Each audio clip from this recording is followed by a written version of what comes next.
Hi and a good day to all of you. I am Maimuna Izzat, University of Bedfordshire number 2019193.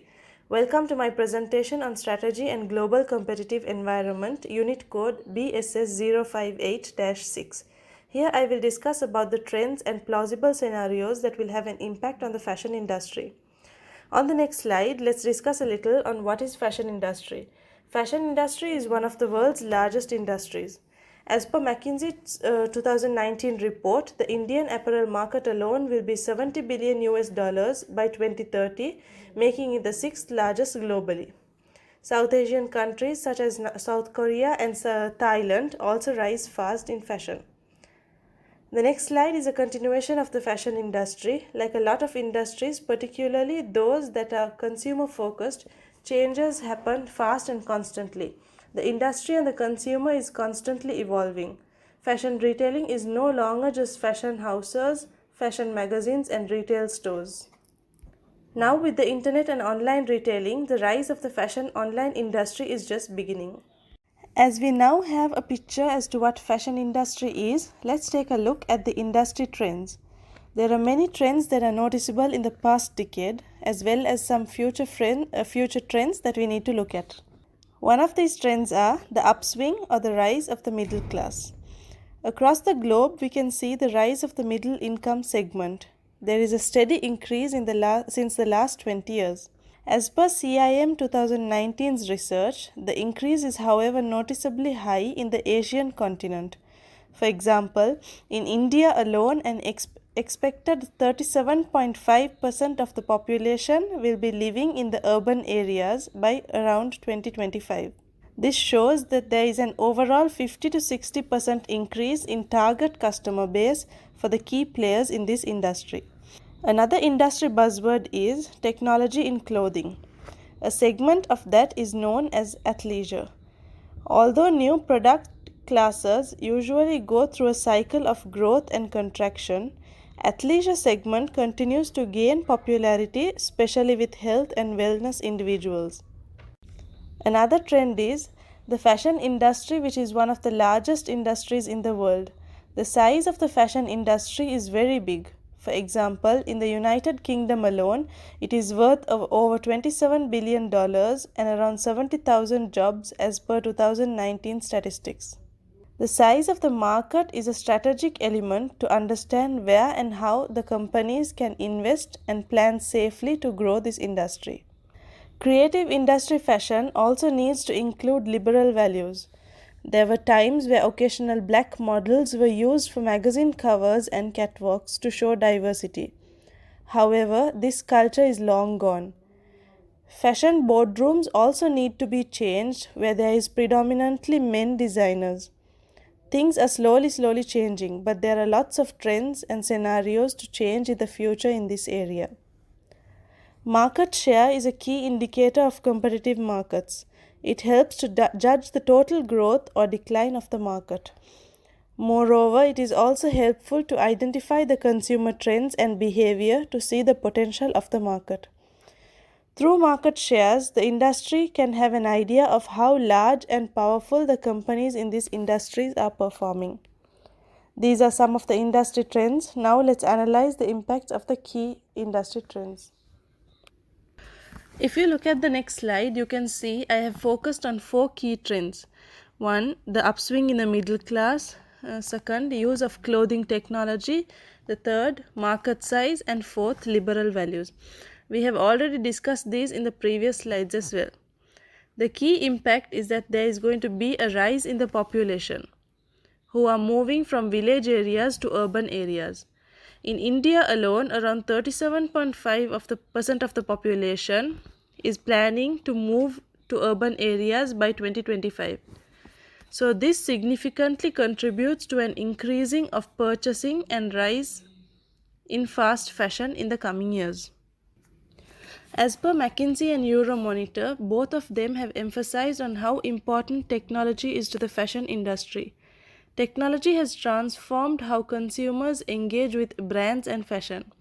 Many companies in this industry have attracted significant investments in recent years due to implementation of latest technology. Market size. We discussed in detail in the last slide, so just to briefly say, it is one of the biggest in the fashion industry and it's going to grow more. So, all of this will definitely have an impact. The urbanization and globalization will really have an impact on buying consumer demand for the fashion industry. One specific example of liberal value is like where the shift towards the size in clothing fashion because of obesity levels and rises in the sizes.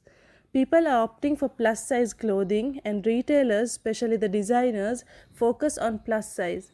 But now times have changed and the demand is changing, so they have to normalize double digit sizings. In this slide, we will talk about key crucial uncertainties which is difficult to predict but can occur. So fashion, as you know, it is an evolving market industry where the trends can change from time to time. And since it's shifting very frequently, fixing on a specific trend and investing on that is not a good strategy as per Sigmentadol 2010. And the emerging trend of new competition is available. So that is really visible. And there has been a rise in brands which are now focusing on mostly unisex, general, neutral and non-binary types of fashion. This is a topic where articles and news sources are going to be very important in years to come. If you look at the slide, the other factor is less reliance on China. China, as you know, has the largest population in the world and it has given an outstanding opportunity for the businesses to take a small portion of that market segment, and over the past 10 years, China has accounted for above 38% of the global fashion industry's growth. So, however, given the uncertainties, China and with all their diplomatic rifts between other countries, it makes it makes sense for some of the brands or companies in this industry to look into finding other growth markets. As per McKinsey's 2019 report, Indian market alone is around 54 billion US dollars worth in 2020. So as it is going further high due to urbanization, this is a crucial uncertainty to consider. Russia also is another country where it has high sales and largely increasing. Even the Middle East should not be forgotten because they have a very strong mall culture and fashion is changing slowly but steadily in this region. Size of inclusive fashion is a specific segment where we mentioned in the previous slide, where there is a rise in obesity and there is a demand for this sort of plus size clothing. So I will not go into detail about this. Anyhow, with all of these things, we will move on to a next slide where we will discuss some plausible scenarios where the industry can change. In this segment, we will discuss about the scenarios in the fashion industry, which I observed after doing my Porter's 5 forces analysis and pestle analysis. In this, we have 4 scenarios from 2 extreme situations. So the x-axis and the y-axis, what I analyze from it is if we look at the axes, there are a few types of markets and how the quality is. One is high quality and the other is poor quality. And then the high price and low price. So horticulture is in the higher segment and bridge, as we can see, the quality is poor and the price is also low. Ready to wear, we find the general mass market. You just go and buy over the counter. Mass market is where companies like H&M and Zara and supermarket chains where they sell in lots. The other grid shows technology and liberal values. Liberal value is racial equity, meaning they look into liberal values in a more understanding and adaptive way. Racial abuse is where they don't consider these types of scenarios. So secret for success, esteem model, etc. A few of the names I have given. Here I have selected a few plausible scenarios which will be most suitable for future trends. Slide we will discuss about the 4 plausible scenarios. Future fashionistas, saltless steak, tortoise trotter and failing forefathers. So the first scenario is about digitalization. Digitalization helps old strategies to change many brands. As you know, since online penetration is increasing day by day, people are moving into online platforms, shoppers are demanding sophisticated digital interactions. So fashion industry must understand this demand and change the online experience to personal customization experience. Integration of technology. Here we understand, especially in the news, in a new segment which is called athleisure, which means athletic and leisure wear. There is a different class of athletic. There is a different class for athletic people. Future fashionistas is a terminology given to the industry players who are adapting to the artificial intelligence in their industry and also understanding the liberal values of people and doing their business accordingly without looking at race or caste. In this case, companies like Carmen Leo, who have exclusively designed women's lingerie for transgender non-binary women.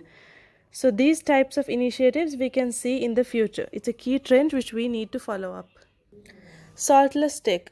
This scenario is where very old companies move with the trend, having lots of technology innovations using the technology advancements that are available. But however, some of their values are very conservative. Looking at their exportation, they are still very backward. Even though they are coming up to the trend, they need to work on their values. There are places, unfortunately, in the globe where it hasn't come to a level where they are still backward thinking and not looking at ethical values, even though their technology has improved. Like countries such as China, India, Vietnam, etc. They highly use technology, but there is a lot of exploitation. These countries have already thrived, and fashion players who have used their technology advancements and their products may have a competitive edge because the other side of ethical values are not looked after. Fashion industry companies involved in that specially outsource their garment production to developing countries such as Bangladesh, Nepal, India, etc. The exploitation of workers are very high. Garment workers are still seeking justice. They are getting very low pays, and it has affected them more in the recent times. Vulnerable employees in the fashion value chain have very hard sufferings, and they have no choice since they have to feed the families. So outside campaigns and exploitations are going on. And companies will need to move into sustainability in case they need to sustain and help the workers in their industry. Tortoise trotter. We understand that companies are more understanding of liberal values and adapting very fast, but however, there are still areas of technological improvements they need to focus on. In this key scenario, it is like where we consider less is more, where we demonstrate that more use of technology and products and collections is not necessary to improve the financial benefits of the company. Companies who are focusing to reduce complexity and find ways to increase profitability. For example, reducing inventory levels by taking a demand focused approach to their strategy, and boosting seasonal activities for the new products, and keeping things small to improve profitability. The work revolution is really been visible after 2020, where people have understood that working remotely and non-premises working both can be done given there is a proper guideline. So companies are now finding ways to improve performance for the years to come, to find this trend whether this new model will work, so that they can refine and invest to finding skills where workers can share greater sense of finding purpose for the remote and non-premises working to benefit both employees and the company. The brand failing forefathers. The brand that rises up as per the trends but don't keep understanding the trends. They think that the old style approaches will always work. So given the situation where I have selected my most plausible scenario, technological advancements and having liberal values is the other one. So not adhering to these two scenarios, we'll see how this industry can be affected. It's very unlikely, but there are still companies in the fashion industry where people still use the brick and mortar concept. The fashion players need to think of their retail footprint. They need to move to a potential shift to a retail store and to finding a more seamless digital companies where they will need to move out from places where you pay high rent, especially in the urban areas where it is hard to sustain the industry. They need to understand performance polarization is very important. Some companies don't understand this concept, and then it leads to creating a gap between the best performing companies and the rest. So we need to understand this opportunity to increase in market shares and unlocking new opportunities.